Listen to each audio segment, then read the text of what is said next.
मित्रों, भगवान श्री कृष्ण अपने भक्तों को बताते हैं कि स्त्री कैसी भी हो, वह रोज 3 महत्वपूर्ण काम करने से वह अपने परिवार और अपने बच्चों की जिंदगी बदल सकती है।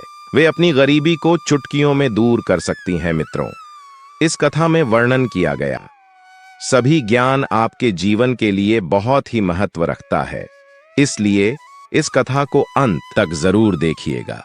भगवान श्री कृष्ण का बताया हुआ यह महाज्ञान का अनादर नहीं करिएगा। मित्रों, हम भगवान श्री कृष्ण से प्रार्थना करते हैं कि जो भक्त इस वीडियो को अंत तक देखेगा, उसे कभी धन की कमी जीवन में कभी नहीं होगी, उसे पर कुबेर देव का सदैव कृपा बना रहेगा। मित्रों, द्वापर युग का वह समय था जब द्वारका नगरी की शोभा चारों दिशाओं में फैली हुई थी। भगवान श्री कृष्ण का आशीर्वाद और प्रेम उनके भक्तों पर निरंतर बरसता था।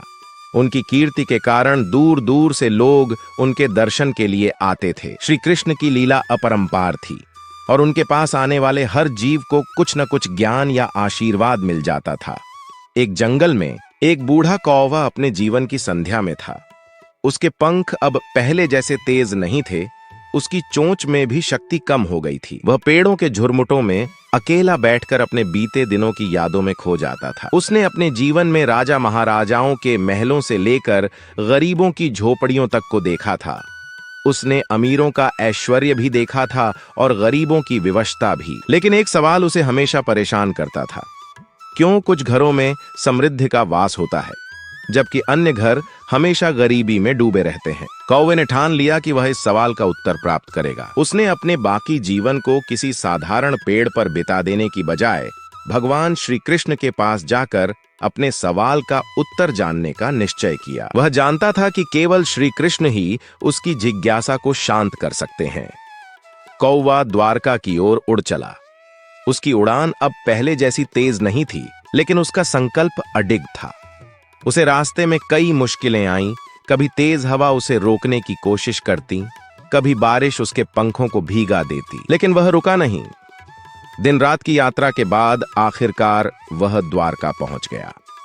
जब कौवा द्वारका के पास पहुंचा तो वह बहुत थका हुआ था। उसे यह भी नहीं पता था कि श्री कृष्ण से कैसे मिलेगा, लेकिन जैसे ही उसने द्वारका नगरी में प्रवेश किया, उसे एक अद्भुत शांति और आनंद की अनुभूति हुई। उसकी सारी थकान जैसे क्षण भर में समाप्त हो गई। उसे ऐसा लगा जैसे किसी ने उसे नई ऊर्जा से भर दिया हो। उसने महल के आंगन में पहुंचकर देखा कि भगवान श्री कृष्ण एक सुंदर बगीचे में बैठे हैं। उनके चारों ओर हरियाली, फूलों की महक और पक्षियों की चहचहाहट फैली हुई थी। श्री कृष्ण का दिव्य स्वरूप देखकर कौवे के मन की सारी दुविधा दूर हो गई। वह तुरंत उनके चरणों में गिर पड़ा। श्री कृष्ण ने उसे स्नेहपूर्वक उठाया और कहा, हे वयोवृद्ध कौवे, तुम इतने थके हुए क्यों हो? किस कारण तुमने इतनी लंबी यात्रा की?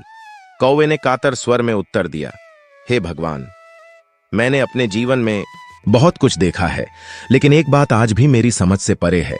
मैं यह जानना चाहता हूं कि कुछ घर हमेशा समृद्ध होते हैं जबकि अन्य घरों में दरिद्रता क्यों छाई रहती है? क्या कोई ऐसा रहस्य है जिसे जानकर स्त्रियां अपने घर की गरीबी को दूर कर सकती हैं? श्री कृष्ण ने मुस्कुराते हुए कहा, हे कौवे, तुमने जो सवाल पूछा है वह केवल तुम्हारा नहीं है। यह हर उस स्त्री का सवाल है जो अपने घर को सुखी और समृद्ध देखना चाहती है। घर की समृद्धि का रहस्य घर की स्त्री के हाथ में ही होता है। अगर वह कुछ विशेष कार्य करती है तो उस घर से गरीबी अपने आप दूर हो जाती है। श्री कृष्ण ने अपनी मधुर वाणी में कहा, सबसे पहला और महत्वपूर्ण कार्य है सात्विक भोजन। जिस घर में शुद्ध, सात्विक और प्रेम से बना हुआ भोजन परोसा जाता है, वहां देवताओं का वास होता है। ऐसे भोजन में आत्मिक शुद्धि होती है।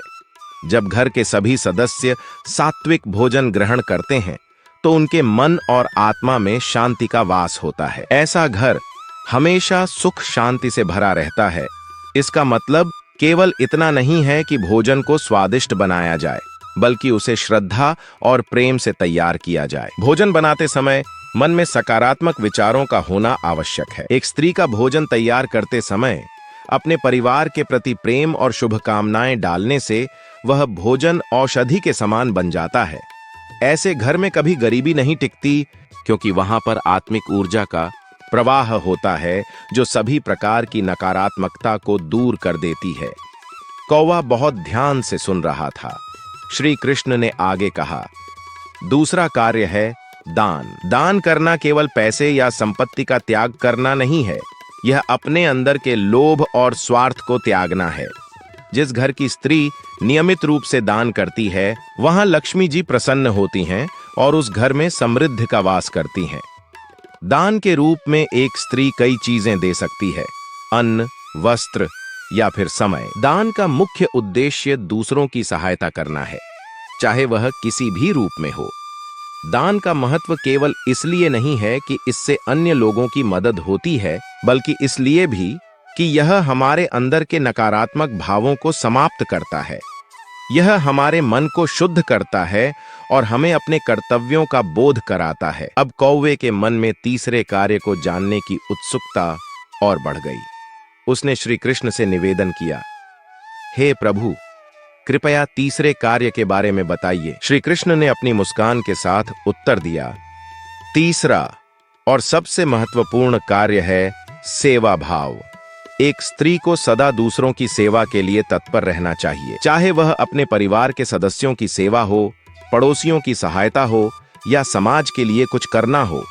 सेवा का भाव ही सबसे बड़ा पुण्य है। सेवा करने से न केवल दूसरों का भला होता है, बल्कि इससे हमारे मन में भी शांति और संतोष का वास होता है। सेवा भाव से मनुष्य अपने स्वार्थ और अहंकार को त्यागता है और इससे प्राप्त पुण्य से घर की दरिद्रता दूर होती है। सेवा का महत्व इसलिए भी है क्योंकि यह हमारे जीवन में सकारात्मक ऊर्जा का संचार करता है। ऐसे घर में जहां सेवा भाव का वास होता है, वहां हर प्रकार की नकारात्मकता अपने आप समाप्त हो जाती है। कौवा श्री कृष्ण के चरणों में झुक गया और उसकी आंखों में कृतज्ञता के आंसू थे। उसने कहा, हे प्रभु, आपने मुझे अमूल्य ज्ञान दिया है। अब मैं इस ज्ञान को पूरी दुनिया में फैलाऊंगा। मैं यह सुनिश्चित करूंगा कि हर घर की स्त्री इन 3 कार्यों को अपने जीवन में अपनाए ताकि उनका घर समृद्धि और सुख से भर जाए। श्री कृष्ण ने उसे आशीर्वाद दिया और कहा, जाओ और लोगों को यह ज्ञान दो। जो स्त्री इन 3 कार्यों का पालन करेगी, उसके घर में सदा सुख, शांति और समृद्धि रहेगी। कौवा श्री कृष्ण का आशीर्वाद लेकर वहां से उड़ चला। उसने अपनी यात्रा शुरू की और जहां जहां भी गया, उसने स्त्रियों को श्री कृष्ण के दिए हुए 3 कार्यों के बारे में बताया। उसने उन्हें समझाया कि कैसे सात्विक भोजन, दान और सेवा से उनके घरों से गरीबी चुटकियों में समाप्त हो जाएगी। मित्रों, अगर आप सब लोग भगवान श्री कृष्ण का महाज्ञान से कुछ सीखा है तो वीडियो को एक लाइक जरूर करेगा और कमेंट में जय श्री कृष्णा जरूर लिखिएगा। धन्यवाद।